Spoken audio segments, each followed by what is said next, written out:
आज के वीडियो में हम लोग जानेंगे क्या जितने भी पुराने सिक्के होते हैं क्या सारे कीमती होते हैं। एक इस सवाल का जवाब जानेंगे हम। उसके बाद जानेंगे कि मिंट क्या है, मिंट की पहचान कैसे होती है, कि सिक्के जो बनते हैं वो उसकी पहचान कैसे करनी कि कौन से मिंट में है। सिक्के खरीदने से पहले कौन कौन से पॉइंट्स हैं जो हमें ध्यान रखने चाहिए और हमें सिक्के कलेक्ट कैसे करने चाहिए। नमस्कार, मैं हूं मुकेश चौहान और आप देखना शुरू कर चुके हैं कॉइन यूनिवर्स। तो चलिए शुरू करते हैं। सबसे पहला सवाल है हमारा कि are all old coins valuable. तो इसका जवाब है नहीं। जितने भी पुराने सिक्के हैं ज़रूरी नहीं है कि वो कीमती ही हो।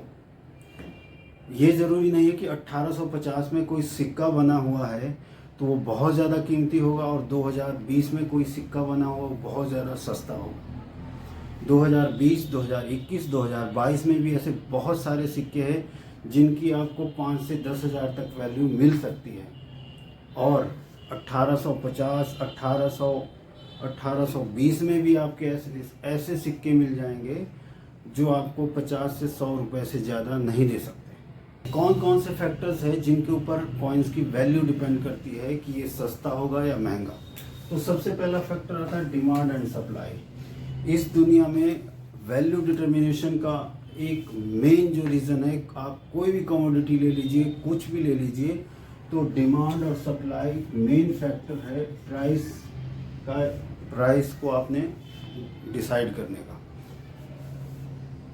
जिस सिक्के की डिमांड बहुत ज़्यादा होगी और सप्लाई उसकी कम होगी या वो मिंटेज कम होगी, वो कम मैन्युफैक्चर हुए होंगे, तो उसकी कीमत उतनी ही ज़्यादा होगी। वैसा ही उसकी किसी की अगर डिमांड बहुत कम है और उसकी मिंटेज, उसकी जो मैन्युफैक्चरिंग है वो बहुत ज़्यादा है, तो उसकी जो प्राइस है वो लो ही रहेगी, उसकी ज़्यादा कीमत नहीं होगी।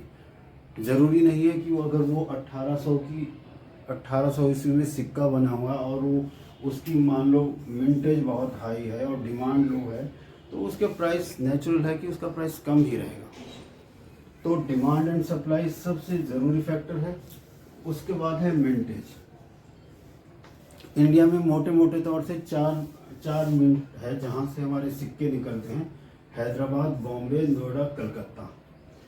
तो अगर कोई कॉइन्स मान लो एक ही मिंट से निकला है, मान लो कलकत्ता मिंट से ही निकला है, तो नेचुरल सी बात है कि उसकी मिंटेज लो होगी, तो पॉसिबल है कि उसकी कीमत बहुत जल्दी बढ़ने के पॉसिबिलिटीज़ ज़्यादा है। वैसे ही जब किसी कॉइन्स की चारों मिनटों से कोई कॉइन्स निकले हैं तो नेचुरल सी बात है कि उसकी सप्लाई बहुत ज़्यादा है। उसमें से हो सकता है कोई किसी मिनट में सिक्के कम निकले हो, तो उस पर्टिकुलर मिनट का कॉइन आपका कीमती हो जाएगा। तो दूसरा फैक्टर ये है कि आपकी मैन्युफैक्चरिंग कितनी है। ठीक है, अब देखते हैं कि मिंट को पहचानना कैसे हमने। भारत में जैसे मैंने आपको बताया 4 मिनटों से कॉइन मैन्युफैक्चर होते हैं, तो हैदराबाद, बॉम्बे, नोएडा और कलकत्ता। हैदराबाद मिंट से जो कॉइन निकले हैं उनमें स्टार होगा, ईयर्स के नीचे स्टार का निशान होगा। जो बॉम्बे से जो सिक्के निकले हैं उन सिक्कों में ईयर्स के नीचे डायमंड का निशान होगा, जिसको हम बरसी में बोलते हैं लोकल लैंग्वेज में। उसके बाद जो नोएडा से जो सिक्के निकले होंगे नोएडा मिंट से, उनके ईयर्स के नीचे डॉट का निशान होगा। इसका मतलब वो नोएडा का बना हुआ है जिसमें डॉट का निशान होगा ईयर्स के नीचे। और कलकत्ता से निकले सिक्कों में कोई मार्क्स नहीं होगा, वो बिल्कुल ईयर्स के नीचे बिल्कुल प्लेन होगा। तो ये तो हमारी पहचान हो गई मिंट की। हम मिंट की पहचान कैसे करेंगे।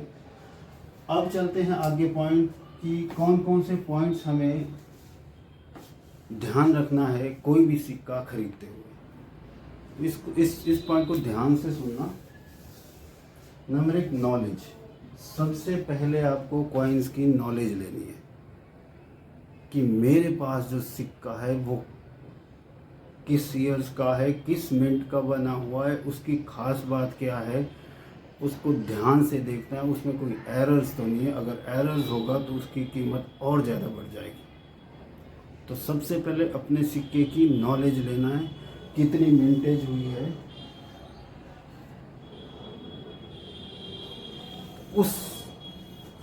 उस बेस पे आपने सिक्कों को परचेज करना है। उसके बाद देखना है सिक्के की कंडीशन। दूसरा पॉइंट है, सिक्का खरीदने से पहले आपको सिक्के की कंडीशन देखना है कि कंडीशन क्या है, उसकी स्थिति क्या है। ऐसा तो नहीं कि टूटा फूटा हो या बहुत ज़्यादा ख़राब हो चुका हो।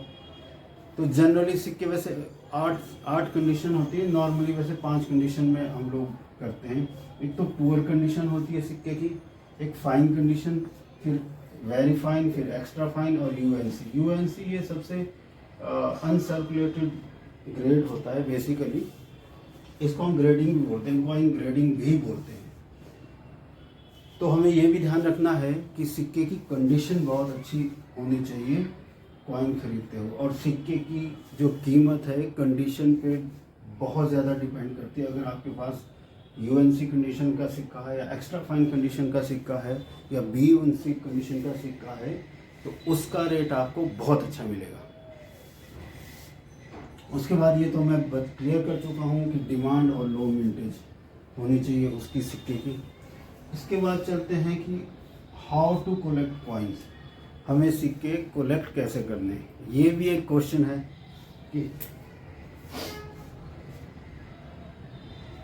अब हम जनरली ये देखते हैं कि मेरे पास कोई सिक्का है और मैं डायरेक्ट ऐसे चला जाता हूँ एग्जीबिशन में एक आधा सिक्का लेके। तो अगर उस सिक्के की वैल्यू मान लो मार्केट में 10,000 भी होगी ना, तो मार्केट से कम वैल्यू में भी वो बड़ी मुश्किल से लेगा कोई, ठीक है, अगर उसकी कंडीशन अच्छी नहीं है। लेकिन अगर अच्छी कंडीशन का है तो मार्केट वैल्यू में ले सकता है उसको। लेकिन मैं आपको राय दूंगा कि आप जब भी कलेक्शन करें सिक्कों की तो आप एक थीम लेके करें। एक थीम होता है कि जैसे मैंने डिसाइड किया कि मैंने 1950 से लेके 2000 तक के 25 पैसे के नोएडा मिंट के कॉइन का कलेक्शन करना है, ठीक है जी। मैं एक थीम लेके चल पड़ा हूँ कि मुझे 1950 से 2000 तक 25 पैसे के नोएडा मिंट के जितने भी कॉइन मिले, चाहे वो निकले, चाहे वो 100 कॉइन निकले हो, चाहे 150 कॉइन निकले हो, मैंने वो सारे लेके अपने कलेक्शन में रखने हैं, ठीक है जी। मान लो वो 100 कॉइन है, ठीक है जी, मान लो वो कॉइन है 100।